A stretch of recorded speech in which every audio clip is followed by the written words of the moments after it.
right, good evening, I should say, everyone. I think we'll go ahead and get started. I know that there will be more people joining us as we move along, but I'm very excited to have been invited to moderate this session, this amazing group of panelists for the most recent of our AUR RAHSR Roundtable sessions. And this one is focused on the topic of mentorship in health services research. And I'm sure all of us have many stories to share about mentorship, and I'm hoping that you will share them in the chat box. We have some prompted questions for you, but please feel free to drop in your thoughts, comments, and observations as we move along. Gelareh, do you mind advancing? Thank you so much. And so without further ado, I'd like to introduce our 4 esteemed panelists. We have first Ruth Carlos, who is a full professor at the University of Michigan. Most of us know her in many other respects in health services research, including the fact that she is the editor-in-chief of JACR, which is our premier health services journal for our field. She is also accomplished in many areas of health services research, and I will not embarrass her any further by elaborating. She asked me to be short and sweet, so I'll stop there, but I could gush about Ruth for many hours unprompted if I needed to, which brings me to Christoph Lee, who I could also gush about for hours if unprompted, who's also another anaconda in the field of health services research. He's a professor of radiology at the University of Washington and a breast imager. He is the deputy editor of JACR and also somebody who's very well established in HSR, as I said before, and has also mentored many people, and I'm looking forward to hearing from his experiences. Then we have Premal Trivedi, who's joining us from the University of Colorado, where he's an assistant professor in radiology. He's an interventional radiologist and also a health services researcher. He has mentored many faculty members, residents, and trainees, and as he put it himself, he's the product of great mentorship himself. And I love that statement, Premal, because I think all of us could say that that applies to us as well. He recently completed his AUR GRAF award, and he's currently being funded by the American Heart Association for a pending K-23. And last, but definitely not least, we have Marissa Lawson, who's joining us, who is a fellow from the breast fellow from the University of Washington. And she was a resident at the University of Washington and began her HSR career under the mentorship of many faculty members in the breast imaging section. And she's currently supported by a T32 grant on developing data-driven cancer researchers. So welcome, everyone, and thank you so much for taking the time to be with us today. I also want to thank our audience members for taking time from your schedule. I know that time is such a precious commodity for all of us, and we hope that this will be a high impact session for you all. I am joined today by my wonderful co-moderator, Gelareh Sadigh, who has run many of these sessions very successfully without me, and I'm thrilled that she asked me today to join her in a more formal role. Gelareh is joining us from Emory University, but I think you are leaving soon. Is that right, Gelareh, to go to the University of, is it Southern California? University of California, Irvine. Okay, UC Irvine, wonderful, very good. So we'll have to update the slide shortly. And yours truly, I've been at University of Pennsylvania since the dawn of time, it feels, but I went there for undergrad and I had a brief escape, but then I got pulled back in. I'm happy to be pulled back in. I think I've become a lifer now. So let's move ahead with our talk. No further ado, we have a busy agenda. Most of our time is going to be spent on talking to our panelists, and then we will have a breakout session where we're hoping to get into some smaller rooms to generate some more organic conversations amongst the group members, and then a quick closeout. Moving along. Perfect. Just some quick housekeeping. Just a reminder, if you could rename yourself to include not only your name, but your organization. A gentle reminder that please feel free to drop all comments and questions that you have into the chat box. It's a really great way to create enduring material as we move forward and helps us as we plan other sessions. Also happy to take the chat and send it out to all of the members who are attending today if that's helpful to you moving forward. This little Calvin and Hobbes cartoon on the bottom is just a prompt to me to remind everyone that disagreement is a good thing. It actually helps us to all grow. And I welcome everyone to, if you find yourself with a contrary thought, please feel free to share that. That would be wonderful. We just ask that you do so respectfully. So maybe not like Calvin and Susie yelling at one another, whether that's virtually or in person, but by all means, express your contrary opinions. We want to hear from them and grow from them. Just another reminder that I seem to be taking up most of the oxygen in this virtual room, but that does not make me the expert by any stretch of the imagination. And I would really like to hear from everybody else. Okay, so let's get into our panel discussion. So Ruth, I'm going to start off with a couple of questions for you. And my first question for you is, oh, I'm sorry, I went out of line. Apologies. Ruth, we're going to get to you in a moment.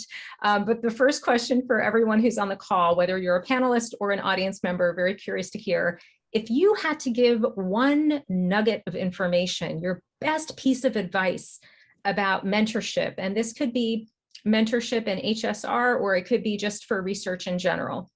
So if you had to boil it down and give your one best piece of advice about mentorship, what would that be? And please feel free to go ahead and type your answer into the chat box. And in the meantime, we're going to move ahead and I'm going to start asking Ruth some questions. So Ruth, my first question to you is, if you were to reflect back on the most valuable or impactful relationships that you've had as a mentor, so specifically as a mentor, why were these relationships so successful? That's a great question. I think how I've mentored has changed over the years based on my own development as a mentee, and also a function of the expertise that I've gained over time. So I've had several really valuable and high impact relationships, and what they all had in common was that I was ready for the mentee's needs at the time that the mentee and I linked up. And for some folks who I have had a long-term relationship with, our relationship as mentor-mentee has evolved over time, particularly as these individuals have become successful researchers in their own right and mentors in their own right. So really, a lot of it is driven by timing and serendipity, finding the right person at the right time and having a synergistic approach to the relationship.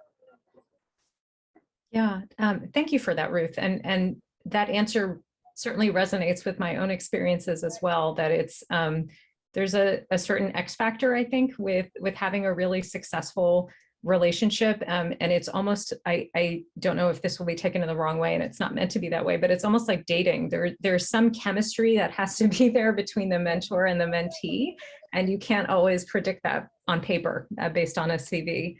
I'm curious to know if, just again, reflecting back on your experience, if you had to list a couple of things that you think mentees can do, because it's funny, we oftentimes focus on what the mentor is doing, but it's really a two-way relationship. So are there things that you've had mentees do over the years that you think are helpful guidelines that you could offer our audience members on how they can get the most out of that relationship?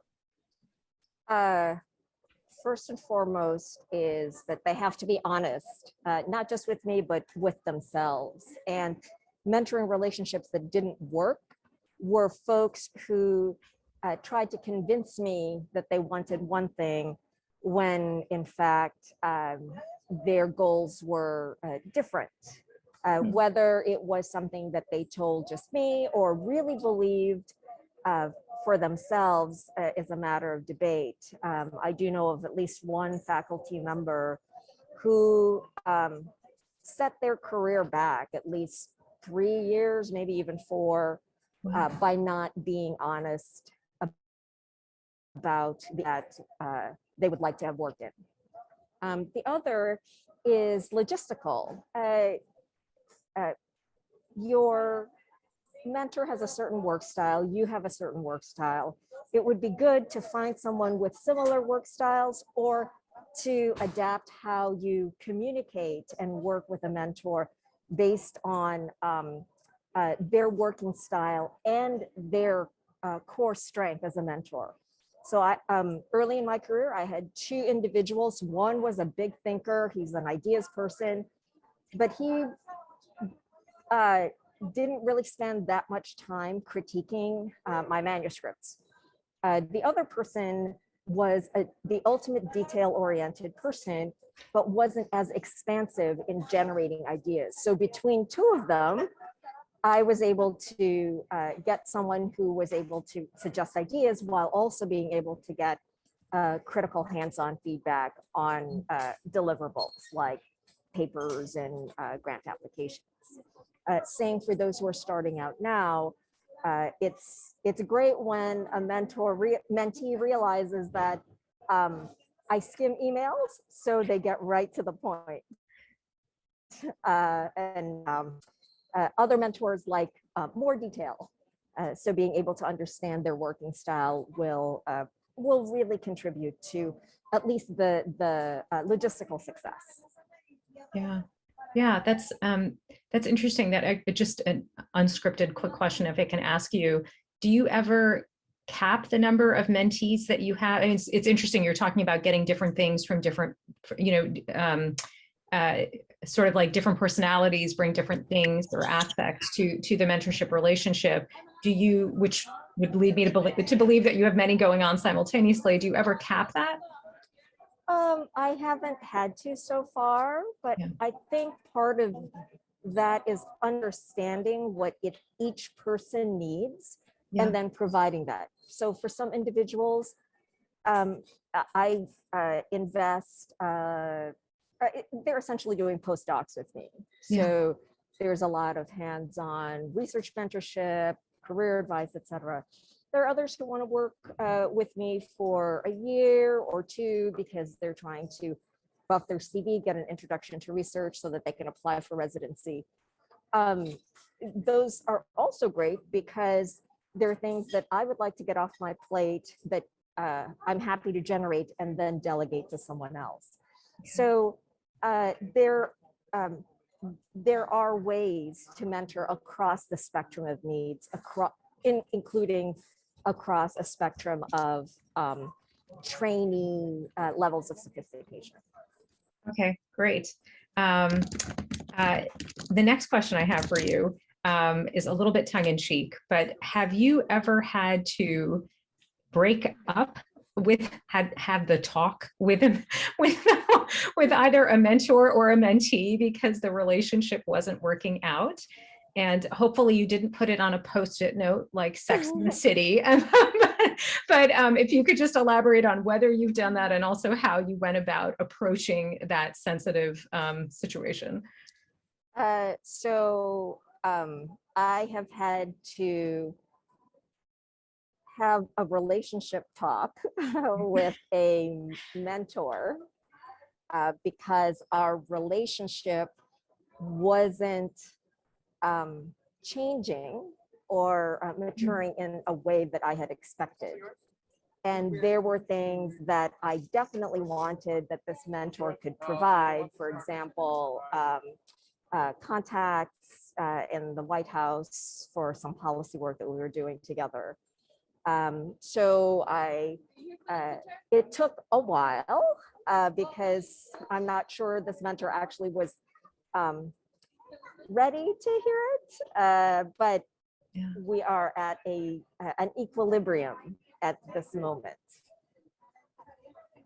Well, thank you for sharing that. That's helpful. That's helpful to know, because I think it's funny.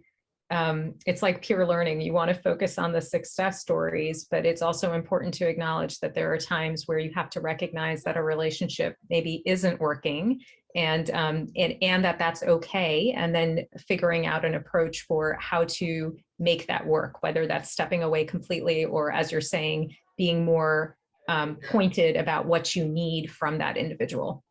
So terrific. All right, thank you so much, Ruth. I appreciate that. Great answers as always. Our next set of questions are going to be for Premal, for Dr. Trivedi. Question number one for you. How do you know when a mentoring relationship is valuable to you? And that could be, Premal, please feel free to answer this question either as a mentor or as a mentee. That's really good. Yeah, I'm going to answer maybe addressing both, because I think my answer kind of, I had to think about this just in preparation for this webinar about the various mentoring relationships I've had up and down. And the short answer is, you know, I think good mentorship helps you get to where you want to be. And the quick parallel I have in defining that well is stick with me, this is a Colorado thing, but it's research, HSR, or broadly research is like climbing a mountain. You have to want to do it, and you have to decide how far you want to go, right? That's step one. And what Ruth mentioned is often we make the mistake maybe on the mentee's end, thinking we want to go farther than we really want to, right? Or the mentor assumes that the mentee wants to go much farther than they want to. Understanding what the goals are and setting them up ahead of time is super helpful. And the mentor in this analogy, in this climbing the mountain analogy, is a mountaineering guide, not a Sherpa. So ideally, they tell you how to pack, how much water to take up, which routes are safest. They hopefully point out the danger spots, but they don't carry the bags for you. They cheer you on, right? If they think that you're struggling or you're low on fuel, but they also don't endanger you by pushing you beyond your limits and encouraging you on a path where you're not likely to succeed. And finally, you can't have your mountaineering guide be relying on you to carry their stuff, right? It is great if you can combine equipment and share the load, but neither of you should be the other's Sherpa. So I hope that analogy sheds light on what I think is the ideal mentor-mentee relationship. From the mentee's perspective and from the mentor's perspective, it's really goal setting and understanding where you want to be. And then the measure of success has to be maybe some intermediate outcomes on getting there. You know, if I have some points that I wrote down about sort of the various facets of mentorship. And one of the things I want to emphasize in this answer is that most of us have various different mentorship needs. And so it's great if you can have a rock star mentor that can fill all those needs, but it's totally fine to reach out to people and understand what their strengths are, what they can offer you as a mentee, and just build that relationship over time to fill that one specific need. You know, it's almost like a team of mentors rather than a single mentor-mentee relationship to focus on. That's so smart, Premal, and thank you for saying that. I agree with that. I have multiple mentors for different parts of my life, and I would go so far as to say that I have mentors at work, you know, for clinical work, for research work, for you know, balancing work-life balance as a mother and a radiologist, and then I also have mentors in my mosque community, just in other parts of my life as well. Whether they have that formal label or not, I still draw upon their wisdom and their help in that same way. I also mentorship. Yeah, absolutely. And I love your analogy about the Sherpa. I was just trying not to laugh. I was thinking about how people talk about coaches, mentors, and sponsors, but nobody talks about a Sherpa. That's definitely not a role that anybody should be occupying on either side. So thank you for that. The second question I was hoping that you could touch on is, and you started to allude to this a little bit, right, about just on a more practical level, if you were a junior researcher, again, whether it's health services research or any type of research, but how would you approach or advise somebody on how to best find a mentor for them that's again going to work out for them? Yeah, really, in a practical way, I think most of us understand our immediate spheres. So, you know, if you're interested in neuroradiology, you'll understand who are the folks closest to us who can help us. I think we're all pretty good at that. But, you know, one of the things I want to emphasize is that HSR is really a small community. And we should not be limited by our immediate spheres, whether that's clinical, whether that's institutional, geographic, whatever. Most of us are really, I think, interested in interacting with other people who have similar research focus. And so, as Christoph mentioned in the chat box, first rule of thumb is never hesitate to send an email, right? Or maybe send 2 emails, and just you'll gauge bandwidth pretty quickly. The other thing to do is just, and maybe I can share my list with you if we have a couple minutes. Stop me if I'm running over, but no, please go ahead. I was reflecting on my own, the facets of mentorship that I mentioned, strictly focused on research. There are more, of course, but what I needed, I didn't do this prescriptively, but this is just looking back. I needed someone who was a navigator, so someone who can kind of help set the course with identifying the right content, the right funding agency, macro level decisions, right? And then I needed someone who, or a group of people, it turned out, who are content experts, the people who have micro level expertise in the methodology I want to carry out, who are far better than I am.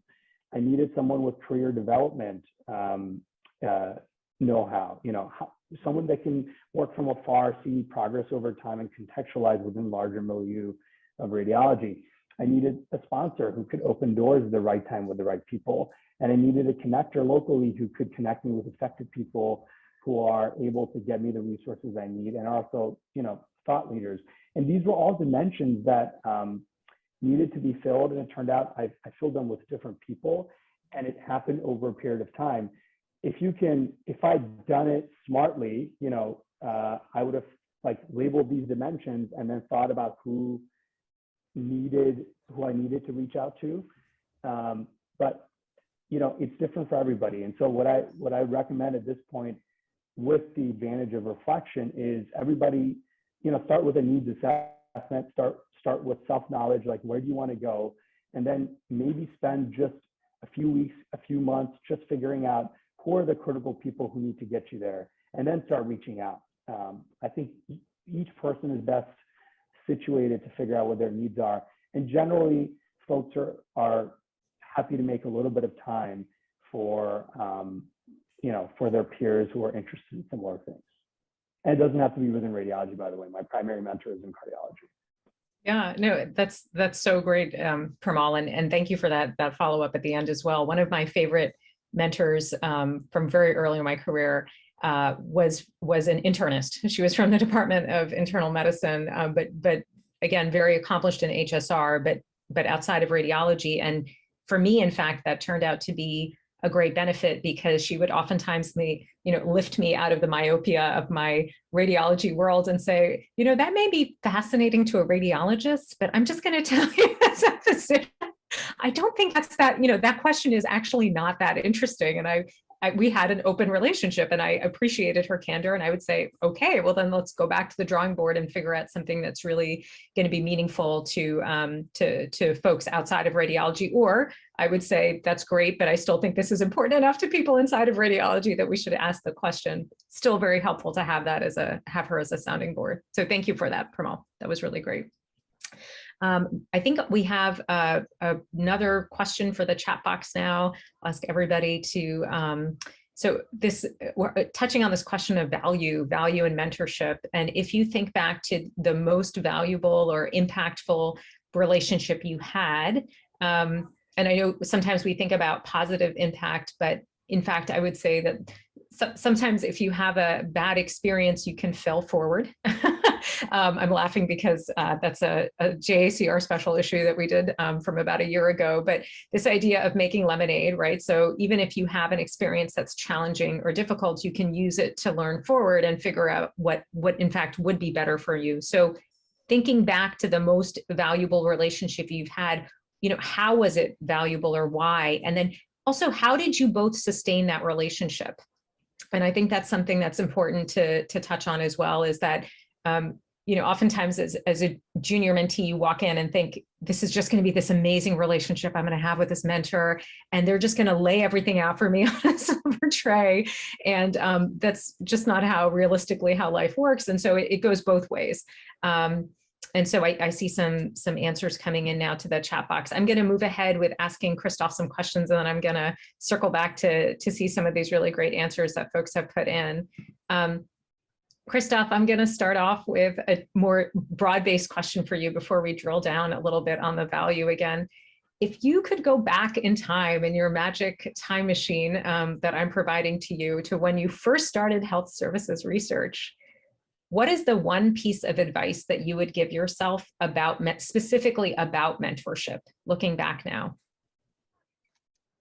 Oh my goodness. Okay. Well, the problem is Premal and Ruth took all the good answers already. Like they've said everything. So I know these questions are slightly different, but Yeah, we're all getting the same thing here.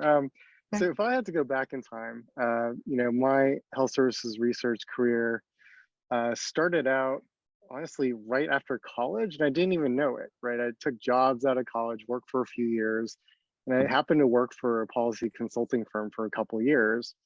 And one of the first health services researchers I ever interacted with was Sean Tunis, who was a big name out of Stanford. He ended up being the chief medical officer at CMS for a while. But I was working for the Lewin Group, and he was at the Lewin Group at the time. So he became one of my scientific mentors. I assisted him on projects. And I'd say one of the big pieces of advice that I would give is that when you form a relationship with a mentor, that relationship, if that person is a true mentor, is going to be for life. It's going to be for your entire life, and not just your career, but your life. And I remember, you know, Sean left for CMS, I left for med school, and I thought that was it. I thought that mentorship was over. We were going on different paths.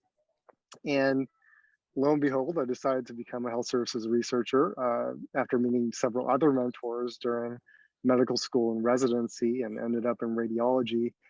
And I reached out to Sean, you know, 7 or 8 years later, and I thought I never would, you know, but I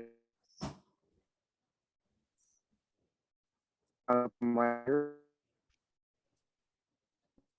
relationship just picked up exactly where we left off.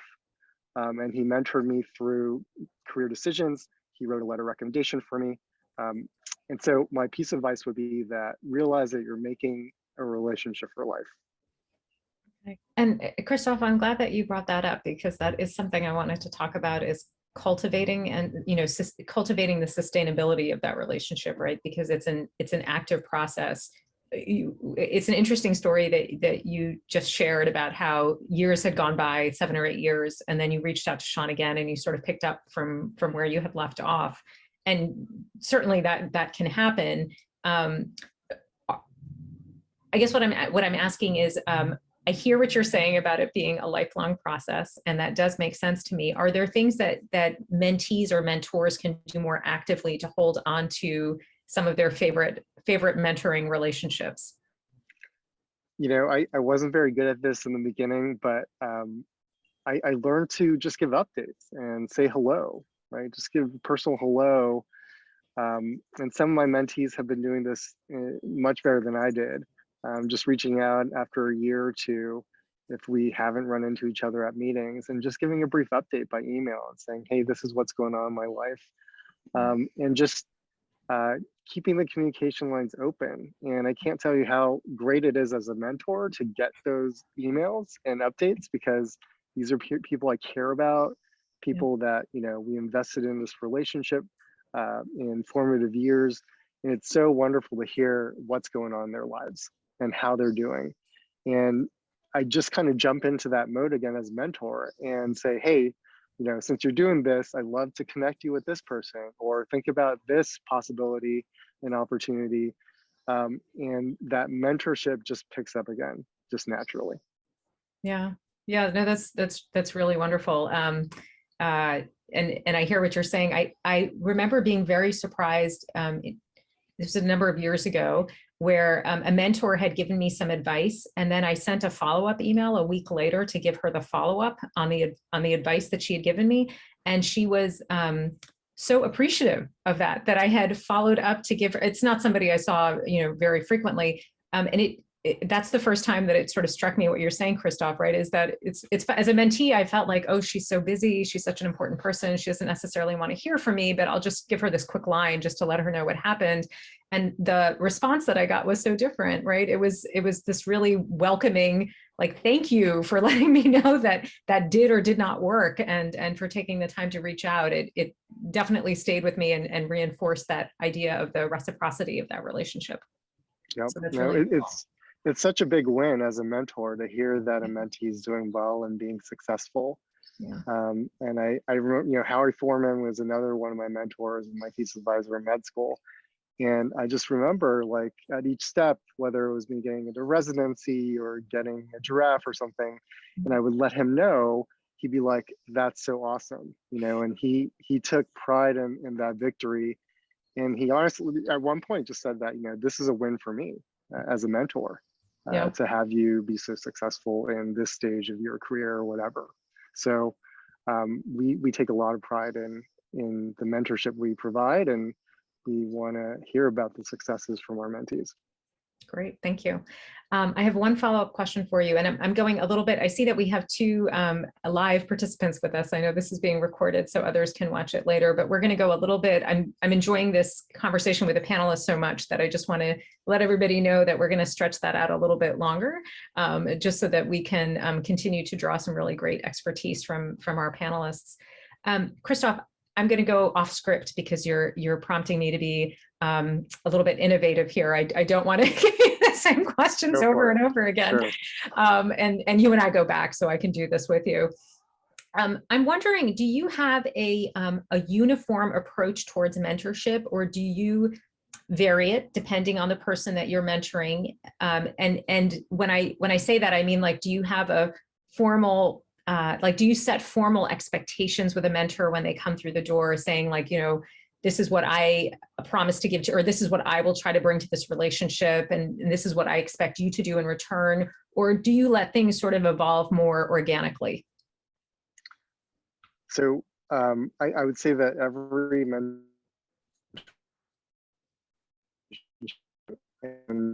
oh dear, we're having some. You have to, as a, oh, can you hear me? Now I can hear you. Yeah, we had just a little bit of IT issues. Yeah. Sorry. No, I'd say that every mentor-mentee relationship is different, and you have to read the room in the beginning and get to know what are the goals of your mentee, what are the opportunities presented by a mentor, and decide where the intersection is. For those that, you know, a junior faculty member looking for a mentor to do review articles, it's going to be a different premise than a physician scientist resident that wants to have that grant funded career and is meeting with a research advisor in a new mentor relationship. So I think each relationship is different, and I try to gauge the expectations and the hopes of a mentee when I'm a mentor.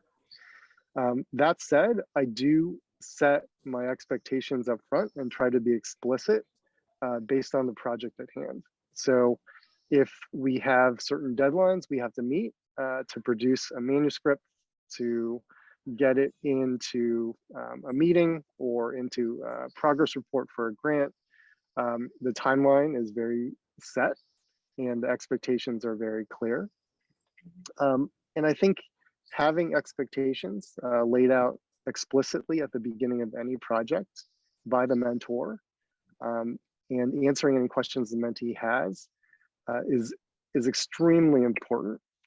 It's basically a contract that you're making, even if it's just verbal, that you're committing your time as a mentor and the mentee is committing their time as a mentee to get to a shared goal. And what's in it for each party has to be very clear. Is it going to be first authorship or second authorship? Is it going to be going to an abstract or give an abstract oral presentation at a meeting that's going to be paid for by a grant? All of those have to be laid out. And sort of the alternative plan, if something happens, if life happens and the mentor can't come through with everything promised, or the mentee can't commit the time and energy that they wanted to originally, what would happen? And setting out basically expectations of the alternative is just as important as what you expect at the get-go. Yeah, no, thank you. Thank you. It's great advice, and I appreciate your being so open to my the question that I just sort of threw at you at the last second there. And Christoph, what you said also about authorship and expectations, I think is so true, regardless of whatever type of research you go into. And I think the clearer we can be in our expectations, both ways, I think it really enhances the quality of the relationship. I think sometimes people, particularly when you're a trainee, you may feel awkward about having that conversation, or it will come off as I'm being too strong or I'm being too dominating. But I would say that it's how you frame things. Like I say to my 9-year-old all the time, 90% of communication is how you say things, right? So it's how you present yourself. But I think that mentors that I've had in the past have respected that kind of clarity, sort of as I've moved along. And it sounds as if you I hope I'm not putting words in your mouth, but it sounds as if you respect that as well when people come to you. Very and much. Yeah, verbalize that. So thank you so much. And last but not least, we have Marissa.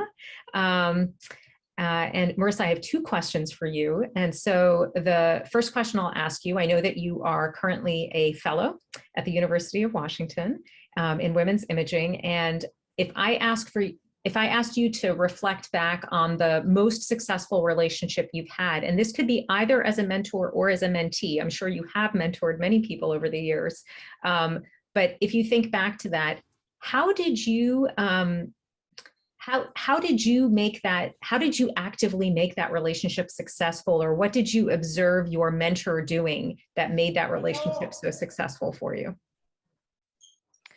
Yeah, so as a mentee, I think some of my most valuable mentoring relationships began with working on specific projects, but over the years they've become very well-rounded mentoring relationships.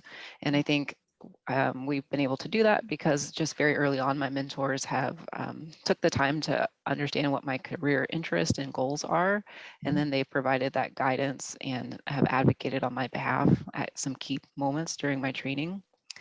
And so specifically, I think that as a mentee, I've tried to ensure a successful relationship by really reflecting on what my career interest and goals really are, so that then my mentor can better help me reach those goals. In general, I try to be very responsive to any requests or feedback that I get from my mentors, just so I want it to be a positive experience for my mentors so that they will continue being my mentor and I don't get a breakup phone call or email. Post it. And then I just hope that, with continued good relationships, that it goes beyond mentorship and rises to the level of sponsorship. So again, I can reach those career goals that I have. And I try to ask good questions, just so I can have as much clarity on any issue that comes up, whether it's related to the research or the process of doing research. And for my mentors, the things that they've done to really help me is that they've identified some key opportunities that will allow me to expand my research skills. And so encouraging, specific coursework that will give me the additional background on research methods that will help me going forward. And I think a big thing that gets overlooked are just all those small details of skills that you need to know how to carry out projects. And I think having conversations with other trainees, there are some topics that are new to them or they're hearing it for the first time. And I'm just thinking oh, I thought everyone does it this way or has been introduced to things this way, because I think I've had my mentors take the time to give those little details on this is how you respond to an editor. This is how you wrangle a big group of collaborators to get a finished product. So those are some of the key things that I've experienced. That's great. Thank you. That's really wonderful.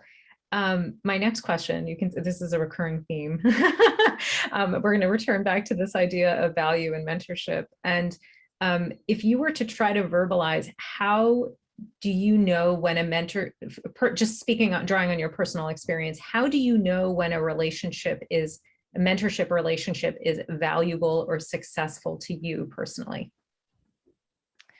So as a mentee, I feel like things are going well and the relationship is successful when I'm able to reach some like milestones, getting publications in and getting different projects completed, getting faculty positions. Those are all sort of the things that I find important right now as a trainee, soon to transition to being an attending. Yeah, wonderful. Okay, that's great. Thank you. I wanted to take a moment just to touch on something that you had said a little bit earlier about follow-up.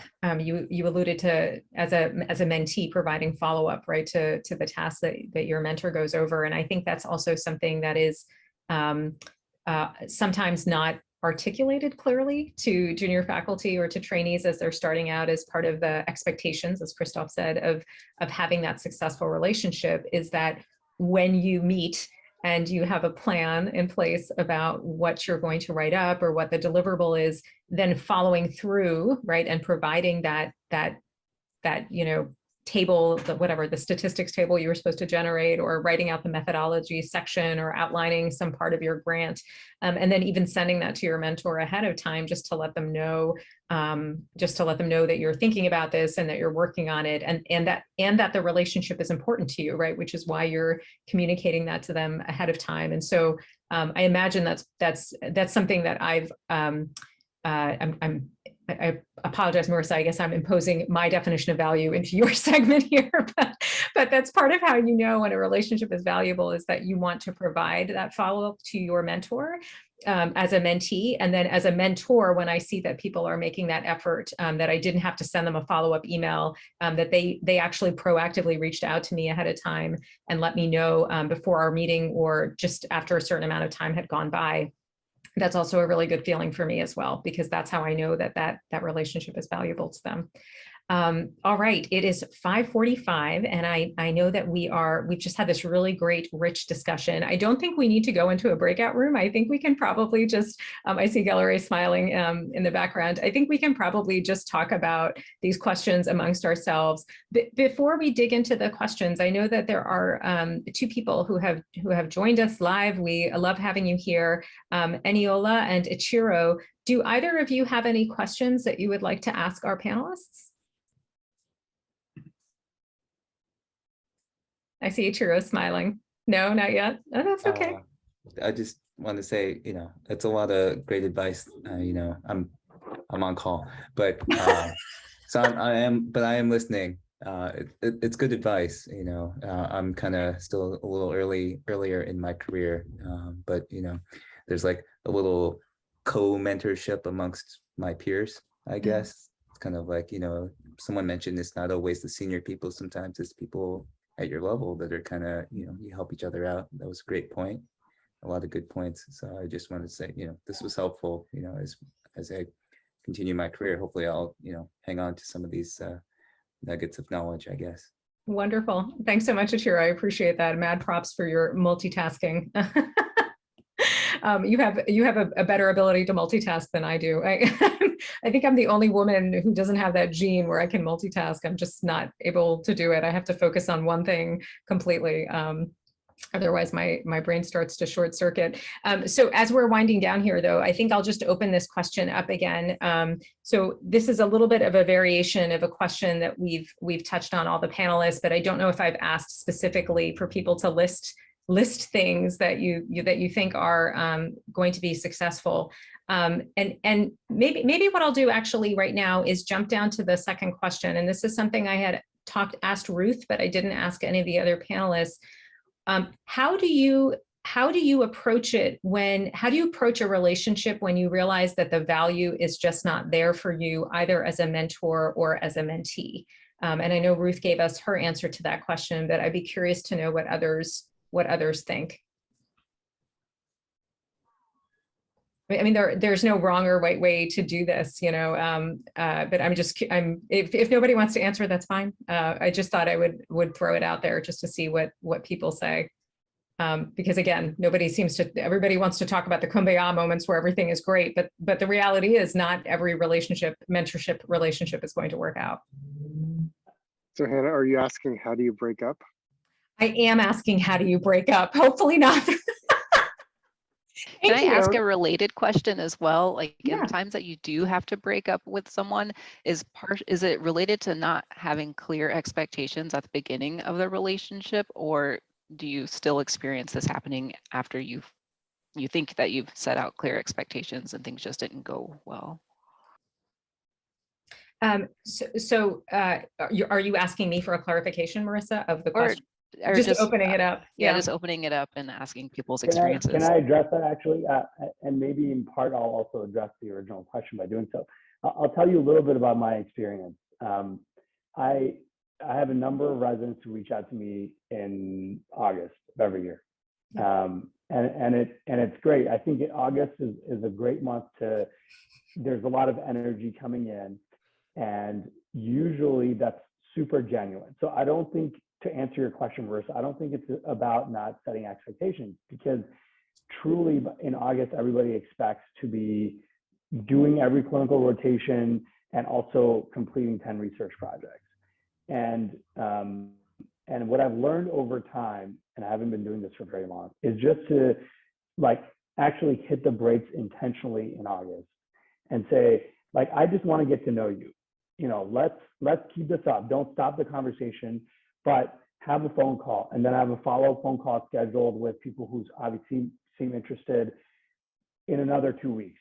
And then we have a small incremental project set up, like a very small thing a month later. I want people really to think about what they actually want. And that's, we've circled around this concept of goal setting or setting expectations.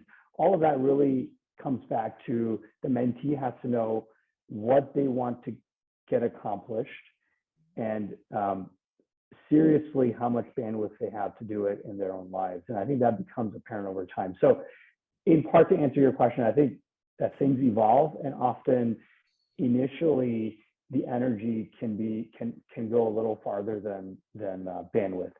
Over time, to answer your question, if it becomes apparent that either on the mentee end or the mentor end, the relationship isn't working, I think what works well is you just you set smaller objectives, right?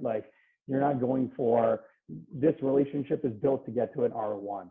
This mentoring relationship is built to get to this, table 1 in 3 months. And if that goes well, it's going to go to table, the whole manuscript in 6 months, whatever it is.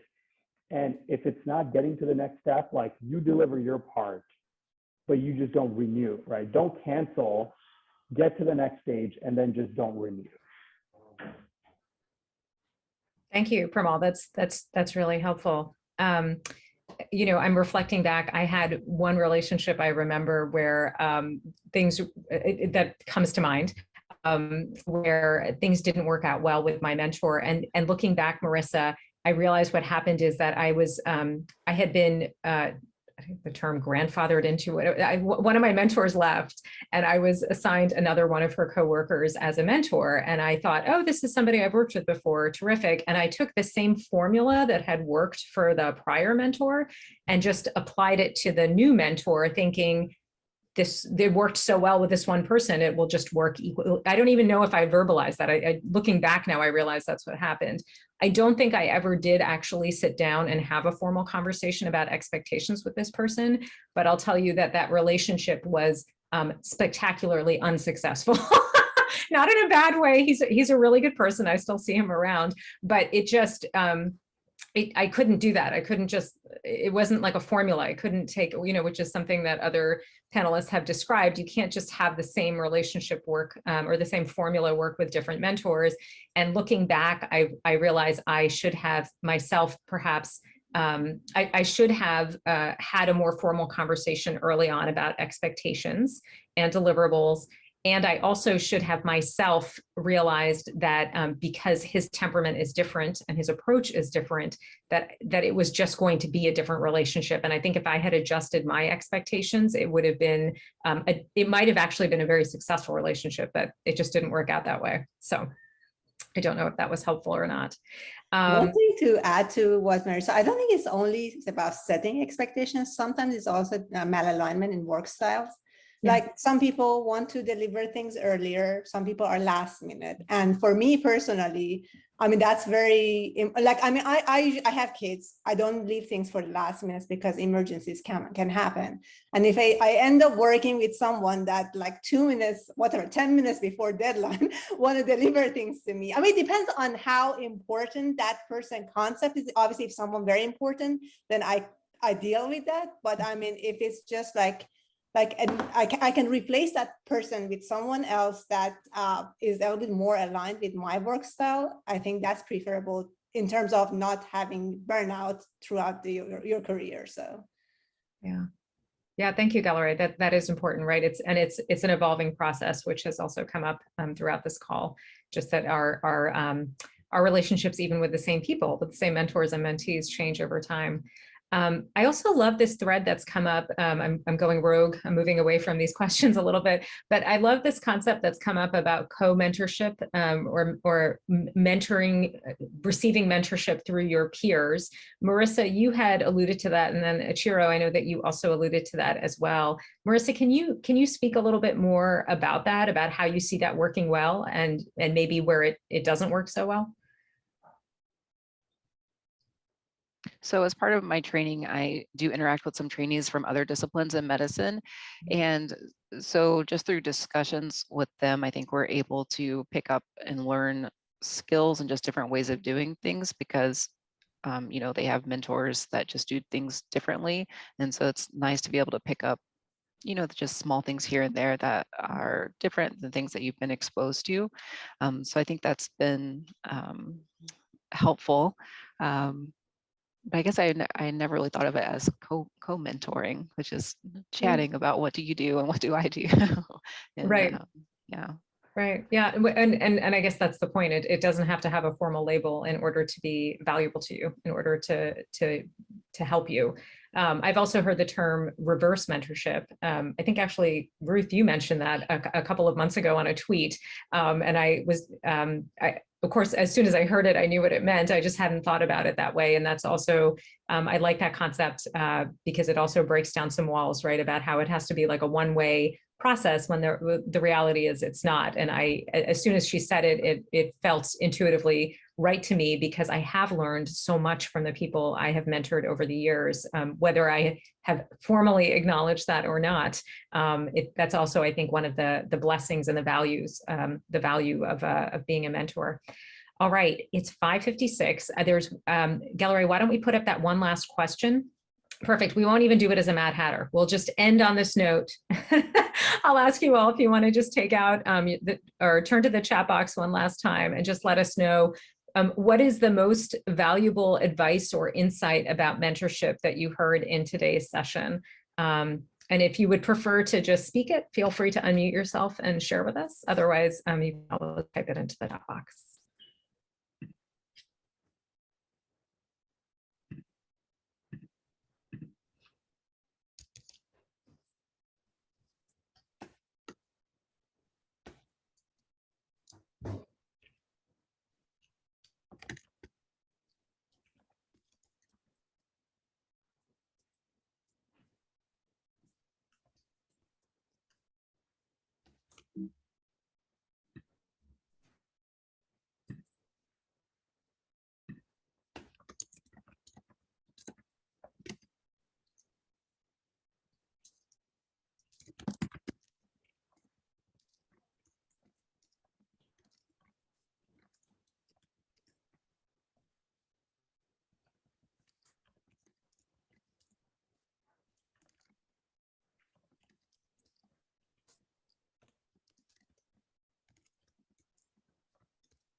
Okay, great.